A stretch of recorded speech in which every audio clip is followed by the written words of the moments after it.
ہم نہیں کہتے، آج دنیا نہیں کہتی ہے دیوبندی تے پاکستان بنانا ہی نہیں چاہتے سی، اور ہم سے کس لیے پوچھتے ہو؟ بانی پاکستان بتا کے گیا، کہو نا سبحان اللہ۔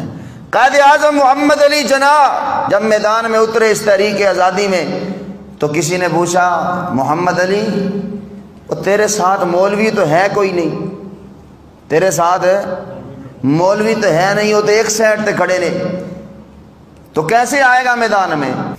مولوی تو تیرے ساتھ ہے کوئی نہیں، کم نہیں پڑھنا جے مولوی نہ ہوئے تھے، تیرے ساتھ مولوی تو نہیں ہے، کیا بنے گا؟ قائد اعظم محمد علی جناح کہنے لگے تو مولویوں کی بات کرتے ہو، میرے پاس ایک ایسا مولوی ہے، ایک ایسا مولوی ہے، اس مولوی کے علم کو ایک ترازو میں رکھو، باقی پورے ہندوستان کے سارے علماء کے علم کو ایک ترازو میں رکھو، سارے علماء اس مولوی کے علم کا مقابلہ نہیں کر سکتے۔ پوچھا، حیران ہوا، پوچھنے والے نے پوچھا بتاؤ وہ کون ہے؟ قائد اعظم بانی پاکستان کی زبان سے جس علامہ کا نام نکلا ہے وہ دیوبند کا شہزادہ مولانا اشرف علی تھانوی رحمۃ اللہ علیہ تھے۔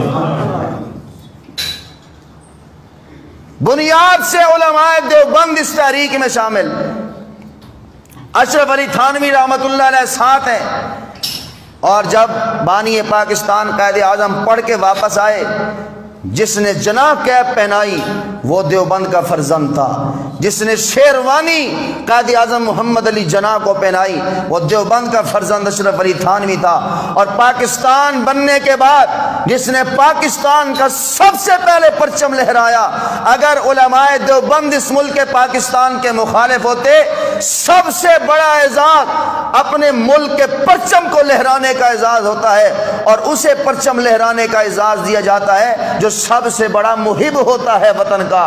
قائد اعظم محمد علی جناح کو تو سمجھ نہ آئی کہ دیوبندی پاکستان بنانے کے خلاف ہے، اس نے پاکستان کا جھنڈا پاکستان بننے کے بعد سب سے پہلے جس کے ہاتھ میں تھمایا کہ آؤ آج اپنے ہاتھوں سے یہ جھنڈا لہرا کے ملک پاکستان کا افتتاح کرو، خدا کی قسم آج بھی تمہاری کتابوں میں لکھا ہے پاکستان کے جھنڈے کو سب سے پہلے بلند کرنے والا دیوبند کا فرزند شبیر احمد عثمانی تھا۔ سب سے پہلے پرچم کس نے لہرایا؟ دیوبندیوں نے بولو بولو کس نے لہرایا؟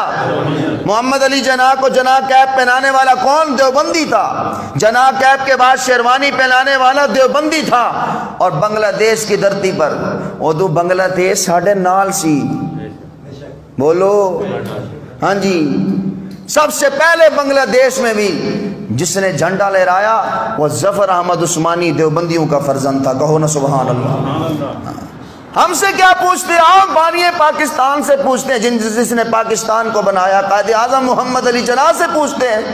قائد اعظم محمد علی جناح جب بیمار ہوئے نا، تو بیمار ہوئے تو وصیت کرنے لگے۔ وصیت کیا کر رہا ہے؟